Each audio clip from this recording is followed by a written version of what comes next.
യുവവാണി.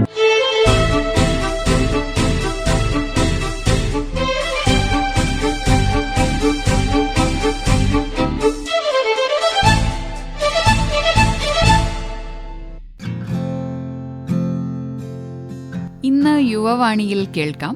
ആകാശവാണിയുടെ 90-ാം വാർഷികത്തോടനുബന്ധിച്ച് ഇക്കഴിഞ്ഞ മെയ് 7-ാം തീയതി Aluva government boys higher secondary സ്കൂളിൽ വെച്ച് നടന്ന ക്വിസ് മത്സരത്തിന്റെ ശബ്ദലേഖനം.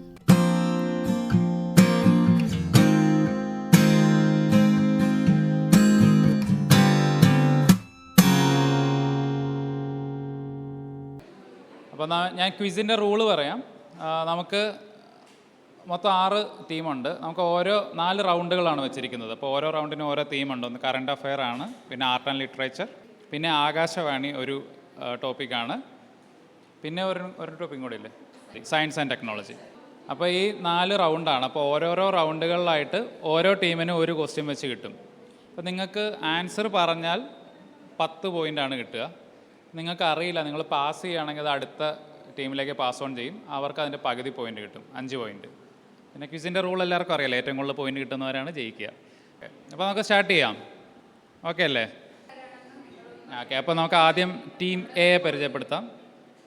എൻ്റെ പേര് മുഹമ്മദ് ഹനാൻ, ഇത് സഫാൻ, മുഹമ്മദ് സഫാൻ. ഞങ്ങൾ ഇപ്പോൾ +1 കഴിഞ്ഞ് കൊമേഴ്സിൽ ഇവിടെ പഠിക്കുന്നു. Team B. എൻ്റെ പേര് അഖില, +2 കമ്പ്യൂട്ടർ സയൻസ് കഴിഞ്ഞു. എൻ്റെ പേര് ദുർഗ, +2 എഴുതിയേക്കാണ്, കമ്പ്യൂട്ടർ സയൻസ് ആയിരുന്നു. Team C. Hena, Naja. Team D. എൻ്റെ പേര് നിതിൻ, സാഹിൽ. Team E. ആൻജസൻ, Fida. And team F. Aisha, Suryagayathri. Okay, അപ്പോൾ നമുക്ക് തുടങ്ങാം അല്ലേ? അപ്പോൾ നമ്മൾ റൗണ്ട് 1 സ്റ്റാർട്ട് ചെയ്യാൻ പോവുകയാണ്, കറണ്ട് അഫയേഴ്സ്. ഓക്കെ, ആദ്യത്തെ ചോദ്യം ടീം എയോടാണ്. അപ്പോൾ ടീം എക്ക് ആൻസർ മൈക്കിൽ പറയാം, ഒത്തിരി നേരം എടുക്കരുത്. ഒരു 3-4 സെക്കൻഡ് കഴിഞ്ഞ് ഞങ്ങളത് പാസ് ഓൺ ചെയ്യും, അടുത്ത ആൾക്ക് പാസ് ചെയ്യാം. അപ്പോൾ നിങ്ങൾക്ക് അറിയില്ലെങ്കിൽ പാസ് ചെയ്ത് പോവാം. ഓക്കെ, ആർക്കും അറിയില്ലെങ്കിൽ എനിക്ക് പോയിന്റ്. അപ്പോൾ ആദ്യത്തെ ചോദ്യം എല്ലാവരും ശ്രദ്ധിക്കുക. ഇന്ത്യയുടെ ചരിത്രം ഡിജിറ്റലായി മാറുകയാണ്. ഏതാണ്ട് 20 കോടി രേഖകൾ നമ്മൾ ഡിജിറ്റൈസ് ചെയ്യുകയും ഇത് എല്ലാവർക്കും വേണ്ടി അവൈലബിൾ ആക്കുകയും ചെയ്തിട്ടുണ്ട്.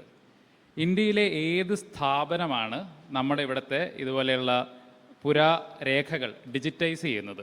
ഓപ്ഷൻസ് പറയാം. Indian institute of technology, digital India citizen survey, national archives of India, department of science and technology. ചോദ്യം ഒന്നും കൂടെ വായിക്കാം. ഇന്ത്യയുടെ ചരിത്രം ഡിജിറ്റലായി മാറുകയാണ്. ഏതാണ്ട് 20 കോടിയോളം രേഖകൾ നാം ഡിജിറ്റൈസ് ചെയ്തിട്ടുണ്ട്. ഇന്ത്യയിലെ ഏത് സ്ഥാപനമാണ് ഇത് ചെയ്യുന്നത്?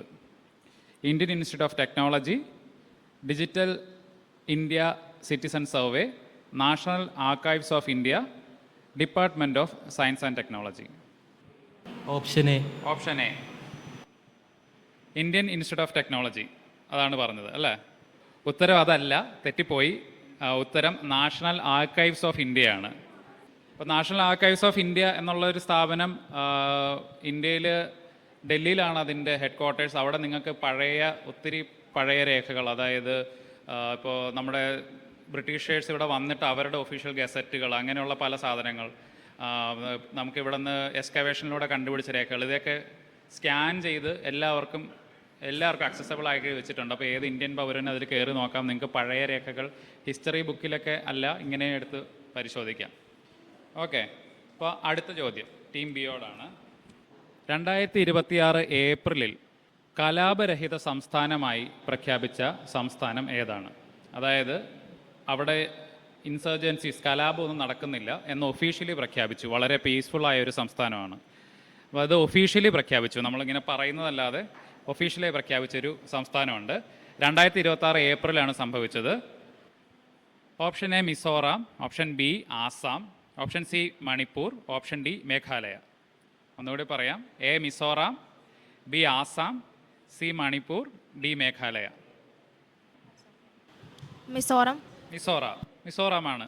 അപ്പോൾ ഒരു കൈയ്യടി കൊടുക്കാം. മിസോറാമിൻ്റെ പ്രത്യേകിച്ച് നമ്മൾ ഈ 7 സിസ്റ്റേഴ്സ് എന്നൊക്കെ പറഞ്ഞ് പഠിച്ചിട്ടുണ്ടാവുമല്ലോ, 7 സംസ്ഥാനം ഉള്ളതെന്ന്. അപ്പോൾ അതിൽ മിക്കവാറും എല്ലാ സംസ്ഥാനങ്ങളിലും എപ്പോഴും എന്തെങ്കിലുമൊക്കെ അടി നടക്കും. പക്ഷേ ഈ മിസോറാമിൽ ഏതാണ്ട് 1966 ഒരു കലാപം തുടങ്ങിയത്. അത് ഏതാണ്ട് 20 കൊല്ലം നീണ്ടു നിന്നു. 86 വരെ ഉണ്ടായിരുന്നു. 86 ഇന്ത്യൻ ഗവൺമെൻറ്റുമായിട്ടൊരു സമാധാന ഉടമ്പടി ഒപ്പുവെച്ചു. അത് കഴിഞ്ഞിട്ട് അവൾ വളരെ പീസ്ഫുള്ളായിട്ടാണ് ഇരിക്കുന്നത്. അപ്പോൾ ഈ കലാപം തുടങ്ങിയത് എന്തുകൊണ്ടാണെന്നറിയോ? അതായത് അവിടെ മുള പൂത്തു. അതായത് നമ്മൾ ഈ കാണുന്ന മുളകളില്ലേ, ഇല്ലി മുള എന്നൊക്കെ പറയുന്നത്, അത് 50 കൊല്ലത്തിലൊരിക്കലാണ് പൂക്കാറ്.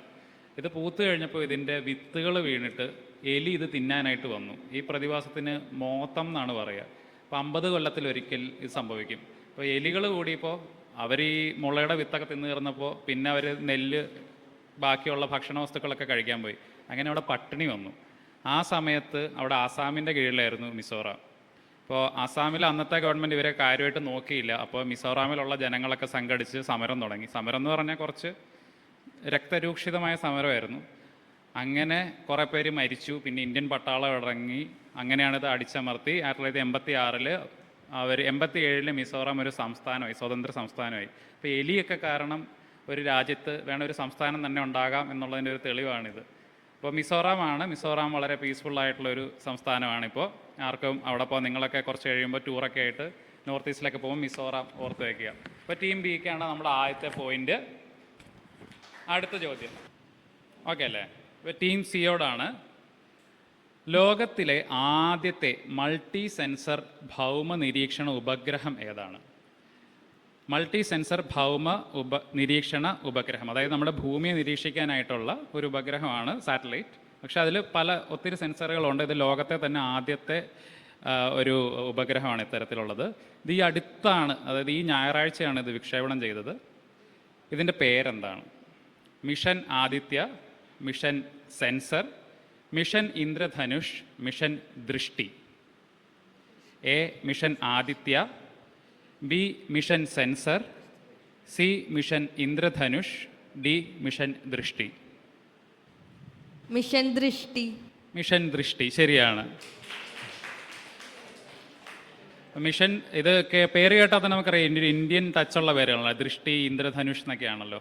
അപ്പോൾ ഇത് ISRO അല്ല ഇത് നിർമ്മിച്ചത്. ഇപ്പം നമ്മളിവിടെ ഇത് സ്വകാര്യ വ്യക്തികൾക്ക് കൂടി, അതായത് സ്വകാര്യവൽക്കരണം വന്നു നമ്മുടെ ഇവിടെ റോക്കറ്റും ഉപഗ്രഹമൊക്കെ ഉണ്ടാക്കാൻ. അപ്പോൾ ആദ്യമായിട്ട് ഇവിടെ ഒരു സ്റ്റാർട്ടപ്പ് ഗാലക്സായി എന്ന് പറഞ്ഞൊരു സ്റ്റാർട്ടപ്പ് അവരുണ്ടാക്കിയൊരു ഉപഗ്രഹമാണ്. ഇത് വിക്ഷേപിച്ചത് കാലിഫോർണിയയിൽ നിന്നാണ്. നമ്മുടെ ഇലോൺ മസ്കിൻ്റെ റോക്കറ്റിൽ കയറിയത് പോയി. ഫാൽക്കൺ 9 അത് പോയത്. ഈ ഞായറാഴ്ചയായിരുന്നു അതിൻ്റെ വിക്ഷേപണം. അപ്പോൾ ഇതിൻ്റെ പ്രത്യേകത എന്ന് വെച്ചാൽ ഇതിൽ പല ടൈപ്പ് സെൻസറുകളുണ്ട്. അപ്പോൾ ഒരേ സമയം സാധാരണ കാലാവസ്ഥ നിരീക്ഷിക്കാൻ ഒരെണ്ണം, വെജിറ്റേഷൻ നിരീക്ഷിക്കാൻ ഒരെണ്ണം, അങ്ങനെയൊക്കെ ആയിരുന്നല്ലോ. ഇത് പല സെൻസറുകൾ ഇപ്പോൾ കുറേ കാശ് നമുക്ക് ലാഭമാണ്. ഒറ്റ സാറ്റലൈറ്റ് എല്ലാം ഓടിക്കാം. അപ്പോൾ നിങ്ങളെപ്പോലുള്ള യൂത്താണ് ഇതും ഉണ്ടാക്കി ആകാശത്തേക്ക് വിട്ടത്. അപ്പോൾ ഇവിടെ ആലുവ സ്കൂളിൽ നിന്നുമൊക്കെ ഇതുപോലെ ഭാവിയിൽ ക്വിസിൻ്റെ ആൻസറുകളായി നിങ്ങളൊക്കെ വരുമെന്ന് പ്രതീക്ഷിക്കാം. അപ്പോൾ ടീം സിയും ബിയും മാർക്ക് വാങ്ങിച്ചിരിക്കുകയാണ്. ഇനി ടീം ഡി. അപ്പോൾ ടീം ഡിയോട് ഇന്ത്യയിലെ തന്നെ ഒരു ചോദ്യമാണ്. ആകാശത്തു നിന്നൊക്കെ നമ്മൾ താഴേക്ക് വരികയാണ്. ദേശീയപാത, അതായത് നാഷണൽ ഹൈവേയിൽ തടസ്സരഹിത യാത്ര ഉറപ്പാക്കുന്ന മൾട്ടി ലൈൻ ഫ്രീ ഫ്ലോ സംവിധാനം. തടസ്സരഹിത യാത്ര എന്ന് പറഞ്ഞാൽ നമുക്ക് നേരെ അങ്ങ് പോകാം, ഇടയ്ക്ക് ബ്ലോക്കൊന്നും വരില്ല. അതായത് ഇപ്പോൾ ടോൾ ബൂത്തുകളൊക്കെ വരുമല്ലോ. ഇപ്പോൾ ടോൾ ബൂത്തുകളൊന്നും ഇല്ലാതെ നേരെ അങ്ങ് പോകാവുന്ന ഒരു പുതിയ ടെക്നോളജി നമ്മൾ ഇന്ത്യയിൽ ഇവിടെ ഇപ്പോൾ ഇംപ്ലിമെൻറ്റ് ചെയ്തിട്ടുണ്ട്. അതിൻ്റെ പേരാണ് multi line free flow system, MLFF. അത് ഇന്ത്യയിൽ ആദ്യമായിട്ട് നിലവിൽ വന്നത് എവിടെയാണ്? ഓപ്ഷൻസ് പറയാം. എ വാരണാസി, ബി കൂർഗ് കർണാടകയിലാണ്, C Panchkula Haryana, 4 D Choryasi Gujarat. A Varanasi, B Coorg, C Panchkula, D Choryasi. Option A Varanasi. വാരണാസിയാണല്ലേ? ഓക്കെ, വാരണാസി അല്ല ഉത്തരം. പക്ഷെ നിങ്ങൾക്ക് ആർക്കെങ്കിലും ഉത്തരം ഗസ് ചെയ്യാൻ താല്പര്യമുണ്ടോ? ഇതിന് പോയിൻ്റൊന്നുമില്ല. എന്നാലും A Varanasi, B Coorg, C Panchkula, D Choryasi ആണോ പറഞ്ഞത്? വേറെ ഉത്തരങ്ങൾ? കൂർഗ് എല്ലാ ഓപ്ഷനും പറയുന്നുണ്ടല്ലേ? സി പഞ്ച്കുല. ഓക്കെ. അപ്പോൾ 4 ഓപ്ഷനും വന്നിട്ടുണ്ട്. ആൻസർ ചോരിയാസിയാണ്, ഗുജറാത്തിലുള്ള ആ സ്ഥലത്താണ് ഈ മൾട്ടി ലൈൻ ഫ്രീ ഫ്ലോ വന്നത്. അപ്പോൾ ഇതിൻ്റെ പ്രത്യേകത എന്ന് വെച്ചാൽ നമുക്കിനി തൊട്ട് ടോൾ ബൂത്ത് ആ പരിപാടി ഇല്ല. നമുക്ക് വണ്ടി നേരെ ഓടിച്ചു പോകാം. അതിൽ കുറേ സെൻസറുകളൊക്കെ ഉണ്ട്.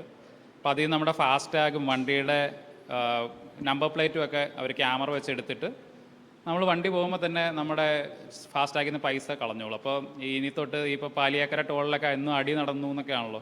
ഇത് നേരെ നമുക്ക് വണ്ടി ഓടിച്ചു പോകാം. MLFF എന്നാണ് ആ സിസ്റ്റം. അപ്പോൾ ഇനി ഭാവിയിൽ ഒരു 5-10 വർഷങ്ങൾക്കുള്ളിൽ ഇവിടുത്തെ എല്ലാ ടോൾ ബൂത്തുകളും കളഞ്ഞിട്ട് ഇതുപോലെ ഓട്ടോമേറ്റഡ് സിസ്റ്റം വരും. അപ്പോൾ ടീം ഇ, 5ാമത്തെ ചോദ്യം ടീം ഇയോടാണ്. വെള്ളത്തിനടിയിൽ ഏറ്റവും വലിയ ദേശീയ പതാക സ്ഥാപിച്ച് ഈ അടുത്തൊരു ഗിന്നസ് വേൾഡ് റെക്കോർഡ് നേടിയിരുന്നു ഒരു സംസ്ഥാനം. അപ്പോൾ ഏത് സ്ഥലത്താണ് ഇത് സംഭവിച്ചത്? വെള്ളത്തിനടിയിൽ ഏറ്റവും വലിയ ദേശീയ പതാക സ്ഥാപിച്ചു.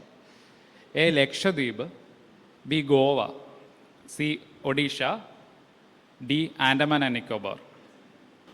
ആൻഡമാൻ ആൻഡ് നിക്കോബാർ. ആൻഡമാൻ ആൻഡ് നിക്കോബാർ കറക്റ്റാണ്. കറക്കി കുത്തിയായാലും കറക്റ്റായിട്ട് വന്നു. ഈ വാർത്ത വായിച്ചിരുന്നോ? വാർത്ത വായിച്ചില്ല. ഓക്കെ, ഇത് ഒരാഴ്ച മുമ്പായിരുന്നു സംഭവിച്ചത്. ഒരാഴ്ച മുമ്പാണ്, മെയ് 2-നായിരുന്നു. അപ്പോൾ ആൻഡമാൻ നിക്കോബാറിലെ ഹേവ്ലോക്ക് എന്നൊരു ഐലൻഡ് ഉണ്ട്.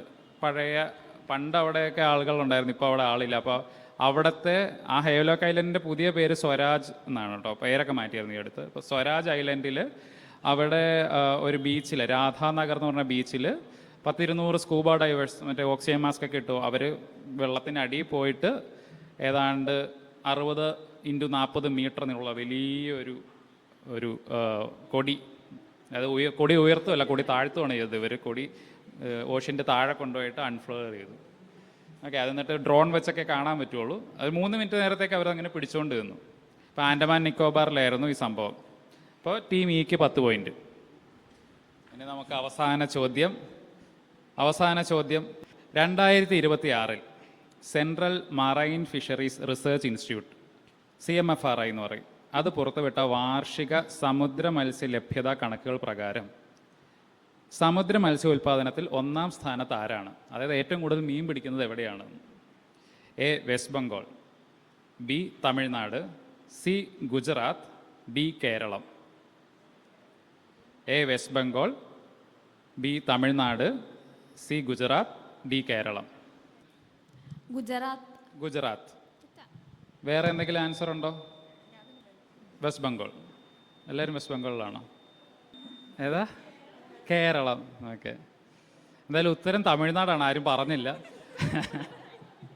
തമിഴ്നാട്ടിലാണ് ഏറ്റവും കൂടുതൽ മത്സ്യം, അതായത് സമുദ്ര മത്സ്യ ഉൽപ്പാദനം നടക്കുന്നത്, മീൻ പിടിക്കുന്നതെന്ന് തന്നെ നമുക്ക് പറയാം. അപ്പോൾ 3rd-ആണ് കേരളം. ഗുജറാത്ത് ആയിരുന്നു ഫസ്റ്റ് ഇതുവരെ. ഇപ്പോൾ തമിഴ്നാട്ടുകാർ കൂടുതൽ മീൻ പിടിച്ചു തുടങ്ങി. തമിഴ്നാട് ഫസ്റ്റ് വന്നപ്പോൾ ഗുജറാത്ത് 2nd-ആയി, കേരളം 3rd-ആണ്. അപ്പോൾ ഈ CMFRI എന്ന് കേട്ടിട്ടുണ്ടല്ലോ, central marine fisheries research institute, അതിൻ്റെ ഹെഡ് ക്വാർട്ടേഴ്സ് അറിയോ എവിടെയാണെന്ന്? പറഞ്ഞോ? പറയൂ. കൊച്ചിയിലാണ്. ഇവിടെയാണ്. അതൊരു എന്താ പറയുക, ലോകത്തൊക്കെ പ്രശസ്തമായിട്ടുള്ള ഒരു മറൈൻ ഫിഷറീസ് ഇൻസ്റ്റിറ്റ്യൂട്ടാണ്. അപ്പോൾ അതിൻ്റെ ഹെഡ് ക്വാർട്ടേഴ്സ് കൊച്ചിയിലാണ്. നമുക്ക് അഭിമാനത്തോടു കൂടി പറയും. ഇനി പറയുമ്പോൾ ഇച്ചിരി ഉറക്കെ പറയണം കേട്ടോ. അവിടെ കൊച്ചിയിലാണ്. അതിന് ഒത്തിരി സാറ്റലൈറ്റ് സെൻ്ററുകളുണ്ട്, വേറെ വിസാഗ് അങ്ങനെ പല സ്ഥലത്തും. പക്ഷേ കൊച്ചിയിലാണ് അതിൻ്റെ മെയിൻ സെൻറ്റർ. 1947 സ്ഥാപിച്ചതാണ്. സ്വാതന്ത്ര്യം കിട്ടിയ സമയത്ത് സ്ഥാപിച്ചതാണ്. ഓക്കെ, അപ്പോൾ നമ്മളുടെ ഫസ്റ്റ് റൗണ്ട്, അതായത് കറണ്ട് അഫയേഴ്സ്, പത്രം വായിക്കുന്നുണ്ടോ എന്ന് ടെസ്റ്റ് ചെയ്തപ്പോൾ ഇപ്പോൾ team B 10 point, C 10 point, E 10 point. Okay, ഇപ്പം എല്ലാവർക്കും നിങ്ങൾ തന്നെ ഒന്ന് കൈയടിക്കണം. ശരി, ആഞ്ഞ് കൈയടിക്കും. കുഴപ്പമുണ്ടായിരുന്നില്ലല്ലോ ചോദ്യങ്ങളൊന്നും? ഓക്കെ, അപ്പോൾ നമ്മളുടെ വീറും വാശിയും ഏറിയ ആദ്യത്തെ റൗണ്ടിന് ശേഷം second round, science and nature. ഇപ്പോൾ ബയോമാത്സ് ആരൊക്കെ ഉണ്ടെന്നാണ് പറഞ്ഞത്? അപ്പോൾ ബയോമാത്സുകാർ കൊണ്ടുപോകുമോ കപ്പ് എന്ന് നമുക്ക് നോക്കാം. സയൻസ് ആൻഡ് നേച്ചറാണ്. അപ്പോൾ ഇത്തവണ എയിൽ നിന്ന് സ്റ്റാർട്ട് ചെയ്തുകൊണ്ട് ഇത്തവണ ഇവിടെ നിന്ന് അങ്ങോട്ടാണ് സ്റ്റാർട്ട് ചെയ്യുന്നത്. അപ്പോൾ ആദ്യത്തെ ചോദ്യം എല്ലാവരും ശ്രദ്ധിക്കുക. ഇപ്പം നമുക്ക് പലതരത്തിലുള്ള പഠന ശാഖകളും അത് പഠിക്കുന്നവരും ഒക്കെ ഉണ്ടല്ലോ. ഇപ്പോൾ ഉദാഹരണത്തിന് ഇപ്പോൾ പാലിയൻറ്റോളജിസ്റ്റ് എന്ന് പറഞ്ഞാൽ എന്താണ്, ഫോസിലിനെ കുറിച്ചുള്ള പഠനം, അങ്ങനെ. അപ്പോൾ ഒരു അനമോളജിസ്റ്റ്, അവർ എന്തിനെക്കുറിച്ചാണ് പഠിക്കുന്നത്? അനമോളജിസ്റ്റ്. ഓപ്ഷൻ പറയാം, ഇതിന് ഓപ്ഷനുണ്ട്. എ മൃഗങ്ങൾ, അനിമൽ. ബി പേരുകൾ നെയിംസ്, സി കാറ്റ് വിൻഡ്, ഡി ആറ്റം. ആറ്റം അറിയാലോ എല്ലാവർക്കും, അണു ആറ്റം.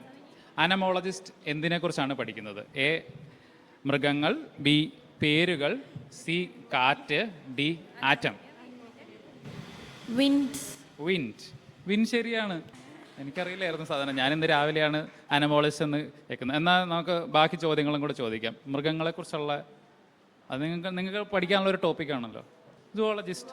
ആ പേരുകളെ കുറിച്ചുള്ള പഠനത്തിന് എന്താ പറയണമെന്ന് അറിയോ? അത് ഇച്ചിരി കഷ്ടപ്പാടാണ് പറയാനും. അതിനെക്കുറിച്ചുള്ള ആ ശാഖയ്ക്ക് പറയുന്നത് തന്നെ ഓനോമാസ്റ്റിക്സ് എന്നാണ്. അപ്പോൾ ഓനോമാസ്റ്റിക്സ് എന്ന് വല്ല ആയിരിക്കും പറയുക. പിന്നെ ആറ്റമിനെ കുറിച്ച് പഠിക്കുന്നവർക്ക് ആറ്റമിക് കെമിസ്റ്റ് എന്നോ ആറ്റമിക് ഫിസിസിസ്റ്റ് എന്നോ ഒക്കെയാണ് പറയുക.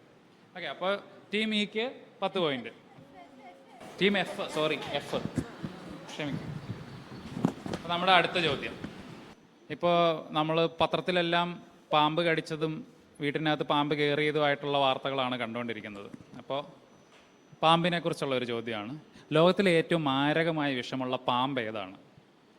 A beaked sea snake, B black mamba, C inland taipan, D saw scaled viper. ഒന്നുകൂടെ പറയാം. A beaked sea snake, B black mamba, C inland taipan, D saw scaled viper. D saw scale viper അതാണ് പറഞ്ഞത് അല്ലേ? ആ, ഉത്തരം C ആയിരുന്നു, inland taipan. അതായത് ഇതിൽ ഈ സോ സ്കെയിൽ വൈപ്പർ എന്ന് പറയുന്നത് അതിൻ്റെ ഏറ്റവും കൂടുതൽ പേരെ കൊല്ലുന്ന വിഷപ്പാമ്പാണ്. അതായത് ഇത് പബ്ലിക് പ്ലേസിലൊക്കെ കാണാൻ പറ്റും. ഏറ്റവും കൂടുതൽ ആളുകളെ കടിക്കുന്ന ഒരു പാമ്പാണ്. പക്ഷേ ഇൻലാൻഡ് ടൈപ്പ് എന്നുള്ളത് വിഷം കൂടുതലാണെങ്കിലും അവ പുറത്ത് വരാൻ അധികം ഇഷ്ടപ്പെടുന്നില്ല. കുറച്ച് നാണം കുണികളായി ഷൈ ആയിട്ടുള്ള ഒരു പാമ്പാണ്. ഇപ്പോൾ വിഷം കൂടിയത് അതായിരുന്നു. നമ്മുടെ രാജവെമ്പാലയേക്കാളും ഒക്കെ കൂടിയ വിഷമുള്ളതാണ്. ഇന്ത്യയിൽ അവൈലബിൾ ആയിട്ടുള്ളത് രാജവെമ്പാലയാണ് ഏറ്റവും വിഷം കൂടിയത്. ഈ പറഞ്ഞ ഇൻലാൻഡ് ടൈപ്പാൻ എന്നുള്ള പാമ്പ് ഓസ്ട്രേലിയയിലാണ് കൂടുതൽ കാണപ്പെടുന്നത്. ഓസ്ട്രേലിയയിലെ ഡ്രൈ ആയിട്ടുള്ള വരണ്ട പ്രദേശങ്ങളിലൊക്കെ കാണുന്നതാണ്. അപ്പോൾ അവിടെ മനുഷ്യരധികം താമസിക്കാത്തതുകൊണ്ട് അധികം പേരെ കടിച്ച് കൊല്ലാറില്ല. ഓക്കെ, അപ്പോൾ കൂടുതൽ വിഷമുള്ള പാമ്പ് ഈ ഇൻലാൻഡ് ടൈപ്പാൻ. ഇനി പാമ്പുകളെ കുറിച്ചൊക്കെ വാർത്തയൊക്കെ വായിക്കുമ്പോൾ ഒന്ന് ഓർത്ത് വെച്ചോളൂ. അപ്പോൾ അടുത്ത നമ്മുടെ ഡിയോടാണ് ചോദ്യം. SBS ഒരു ഷോർട്ട് ഫോമാണ്. സിക്ക് ബിൽഡിംഗ് സിൻഡ്രോം എന്നാണ് ഇതിൻ്റെ എക്സ്പാൻഡഡ് ഫോം. സിക്ക് ബിൽഡിംഗ് സിൻഡ്രോം. ഇത് എന്തുമായിട്ട് റിലേറ്റ് ചെയ്തിരിക്കുന്നു? അതായത് ഓപ്ഷൻസ് പറയാം. എ ഇൻഡോർ എയർ പൊല്യൂഷൻ, നമ്മുടെ വീടിനകത്തുള്ള pollution. B indoor water pollution, C indoor sound pollution, D outdoor air pollution. ഒന്നുകൂടെ പറയാം. Sick building syndrome related to what phenomena? A indoor air pollution, B indoor water pollution, C indoor sound pollution, D outdoor air pollution. Option A indoor air pollution. ഉറപ്പിക്കാവോ? ഒരു confidence ഇല്ലാത്ത പോലെ. എന്തായാലും ശരിയാണ്. അങ്ങനെ നമ്മുടെ ഡിക്ക് 10 പോയിന്റ് കിട്ടിയിരിക്കുന്നത് ഇൻഡോർ എയർ പൊല്യൂഷൻ ആണ്. ഇൻഡോർ എയർ പൊല്യൂഷൻ കാരണം നമുക്കൊരു മുറിക്കകത്തുള്ള പൊല്യൂഷൻ കാരണം ഉണ്ടാകുന്ന പ്രശ്നങ്ങളാണ്. തലവേദന എടുക്കാം, അങ്ങനെ ഇപ്പോൾ നമുക്ക് ഡ്രൈ ത്രോട്ട് ഉണ്ടാകും. ഇങ്ങനെ കുറേ പ്രശ്നങ്ങളൊക്കെ വരുമ്പോൾ ഇത് ആൾക്കാർ കണ്ടുപിടിച്ചതാണ് ഇങ്ങനെ സിക്ക് ബിൽഡിംഗ് സിൻഡ്രോം. അതായത് അങ്ങനെ നമ്മൾ വന്നിരുന്നിട്ട് പറയില്ലേ, ഈ കെട്ടിടം ഒരു നശിച്ച കെട്ടിടം എന്ന് പറയില്ലേ, അപ്പോൾ അതിന് ഇംഗ്ലീഷുകാർ അതിനൊരു വാക്കും കൊടുത്താണ്, സിക്ക് ബിൽഡിംഗ് സിൻഡ്രോം. അപ്പോൾ ഇനി ടീം സിയോടാണ്. ടീം സി കുറച്ച് എളുപ്പമുള്ള ഒരു ക്വസ്റ്റ്യനായി പോയോ എന്നൊരു സംശയമുണ്ട്. അതായത് ഒട്ടകങ്ങളെ കണ്ടിട്ടുണ്ടാവുമല്ലോ. അപ്പോൾ 2 കൂനുകളുള്ള ഒട്ടകം ഏതാണെന്ന്? ഓപ്ഷൻ എ അറേബ്യൻ ഒട്ടകം, ഓപ്ഷൻ ബി ഓസ്ട്രേലിയൻ ഒട്ടകം, ഓപ്ഷൻ സി ബാക്ട്രിയൻ ഒട്ടകം, ഓപ്ഷൻ ഡി ഡ്രോമഡറി ഒട്ടകം. ഒന്നുകൂടെ പറയാം. പുറകിൽ 2 കൂനുകളുള്ള ഒട്ടക ഇനം ഏതാണ്? A Arabian, B Australian, C Bactrian, D ഡ്രോമഡറി. ഇവിടെ സുവോളജി പഠിച്ചവരൊക്കെ ഇങ്ങനെ നാവിൻ തുമ്പത്ത് ഉത്തരമായിട്ടിരിക്കുന്നുണ്ട്. അറേബ്യൻ ഒട്ടകം. അറേബ്യൻ ഒട്ടകം. ഓക്കെ, അറേബ്യൻ ഒട്ടകത്തെ കണ്ടിട്ടുണ്ടോ? നമ്മളിവിടെ ഈ ടി വിയിലല്ല, നമ്മളിവിടെ മറ്റേ പാം ട്രീയിലൊക്കെ പോകുമ്പോൾ അതിന് മുമ്പിലൊക്കെ വെച്ചിട്ടുണ്ടാവും ഒട്ടകത്തിന്. അതിന് എത്ര കൂനുണ്ടെന്നാണ് ഓർമ്മയിൽ? അതിന് ഒരെണ്ണേ ഉള്ളൂ. നമ്മളിപ്പോൾ സ്ഥിരം കണ്ടുകൊണ്ടിരിക്കുന്ന ഒട്ടകങ്ങൾക്ക് ഒരെണ്ണേ ഉള്ളൂ. ബാക്ട്രിയൻ ഒട്ടകത്തിനാണ്, ഓപ്ഷൻ സിക്കാണ് 2 കൂനുകളുള്ളത്. ഇത് കൂടുതലും സെൻട്രൽ ഏഷ്യയിലാണ് കാണുക. ഓക്കെ, അപ്പോൾ ഓപ്ഷൻ സിക്ക് പോയിന്റ് ഇല്ല. ഞാൻ എളുപ്പം എന്നൊക്കെ പറഞ്ഞ് ബിൽഡപ്പ് കൊടുത്തതായിരുന്നു. ഇനി നിങ്ങൾക്കും കുറച്ച് എളുപ്പമുള്ളൊരു ചോദ്യമാണ്. കെമിസ്ട്രി എന്തായാലും എല്ലാവരും പഠിച്ചതായിരിക്കുമല്ലോ. PVC എല്ലാവർക്കും അറിയാമല്ലോ, നമ്മുടെ പൈപ്പും പ്ലാസ്റ്റിക്, നമ്മുടെ ചെരുപ്പിലെല്ലാം ഉളക്കുന്ന സാധനം. ഈ PVCയുടെ പൂർണ്ണ രൂപം, അതിൻ്റെ എക്സ്പാൻഡഡ് ഫോം എന്താണ്? ഞാൻ ഓപ്ഷൻസ് തരാം, ഇനി മറക്കണ്ട. Okay, A plastic vinyl compound, B polymer viscous chloride, C polyvinyl chloride, D polyvinyl calciate. Polyvinyl chloride. Polyvinyl chloride. Option ഇല്ലായിരുന്നെങ്കിൽ ഇപ്പോൾ പേടിച്ചു പോയതിനല്ലേ. പറഞ്ഞിരുന്നു. ഓക്കെ. അപ്പോൾ ഓപ്ഷൻ ബി, ഓപ്ഷൻ പോലും വേണ്ട എന്ന് പറഞ്ഞ് ആൻസർ പറഞ്ഞ് ഓപ്ഷൻ ബിക്ക് 10 പോയിന്റ്. അങ്ങനെ നമ്മൾ തുടങ്ങിയത് തന്നെ തിരിച്ചു തിരികുകയാണ്. നാളെ ഇവിടെ വിൻമിൽ കണ്ടിട്ടുണ്ടാവുമല്ലോ അല്ലേ, നമ്മുടെ കറണ്ടൊക്കെ ഉൽപ്പാദിപ്പിക്കുന്ന കാറ്റാടി, വലിയ കൂറ്റൻ കാറ്റാടികൾ. ഇന്ത്യയിൽ, കേരളത്തിലുണ്ട്, കേരളത്തിൽ പല സ്ഥലങ്ങളുണ്ട്. ആരെങ്കിലും കണ്ടിട്ടുണ്ടോ? നേരിട്ട് കണ്ടിട്ടുണ്ടോ വിൻമിൽ? കണ്ടിട്ടില്ല. ഇവിടെ ചതുരംഗപ്പാറ എന്നുള്ള സ്ഥലത്തൊക്കെ ഉണ്ട് ഇത്. അവിടെ നിന്ന് കാറ്റിൻ്റെ ഇത് കറക്കം അനുസരിച്ച് അതിൽ കറണ്ട് ഉൽപ്പാദിപ്പിക്കും. അപ്പോൾ ഈ കാറ്റാടിപ്പാടങ്ങളുടെ നാട് എന്നറിയപ്പെടുന്ന ഒരു രാജ്യമുണ്ട്. അത് ഏതാണ്? അവിടെ ഈ വിൻഡ് എനർജിയാണ് കൂടുതൽ. അതുമാത്രമല്ല, ഇത് കറണ്ടൊക്കെ കണ്ടുപിടിക്കുന്നതിന് മുമ്പ് തന്നെ അവർക്ക് വിൻമില്ലുണ്ട് അവിടെ. A Netherlands, B Poland, C Norway, D Japan. A Netherland, B Poland, C Norway, D Japan. ഇതിൽ കാറ്റാടിപ്പാടങ്ങളുടെ നാട് എന്നറിയപ്പെടുന്ന രാജ്യം ഏതാണ്? നോർവേ. ഓപ്ഷൻ സി നോർവേ ആണ് ടീം എ പറഞ്ഞത്. വേറെ എന്തെങ്കിലും ആൻസർ ഉണ്ടോ ആർക്കെങ്കിലും? നെതർലാൻഡ്സ് ആയിരുന്നു. നിങ്ങളുടെ ടീമിൻ്റെ ആൽഫബറ്റ് തന്നെ പറഞ്ഞാലും മതിയായിരുന്നു. എ നെതർലാൻഡ് ആണ് ആൻസർ. കാരണം നെതർലാൻഡ്സിൽ അവിടെ നമ്മുടെ കുട്ടനാട് പോലെയാണ്, സീ ലെവലിൽ നിന്ന് താഴെയുള്ള സ്ഥലമാണ്. അപ്പോൾ ഈ വെള്ളം എടുക്കാനും മില്ലിൽ അരി പൊടിക്കാനും ഒക്കെ ആയിട്ട് അവർ യൂസ് ചെയ്തുകൊണ്ടിരുന്ന വിൻമില്ലാണ്, അവർ കറണ്ടൊക്കെ വരുന്നതിന് മുമ്പേ. അപ്പോൾ ഇപ്പോഴും വളരെ സുലഭമായിട്ട് അവർ വിൻമിൽ യൂസ് ചെയ്യുന്നുണ്ട്.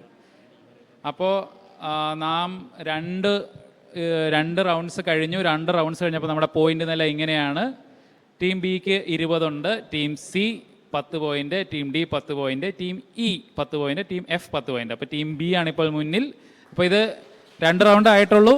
അപ്പോൾ നമുക്ക് ഇത് തീപാറുന്ന മത്സരമാക്കി മുന്നിലേക്ക് വരണം.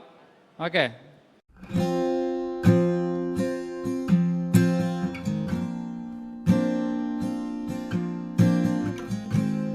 ശ്രോതാക്കൾ ഇതുവരെ കേട്ടത് ആകാശവാണിയുടെ 90ാം വാർഷികത്തോടനുബന്ധിച്ച് ഇക്കഴിഞ്ഞ മെയ് 7-ാം തീയതി Aluva government boys higher secondary സ്കൂളിൽ വെച്ച് നടന്ന ക്വിസ് മത്സരത്തിന്റെ ശബ്ദലേഖനം. ഈ പരിപാടിയുടെ തുടർഭാഗം വ്യാഴാഴ്ച രാത്രി 8:05 യുവവാണിയിൽ.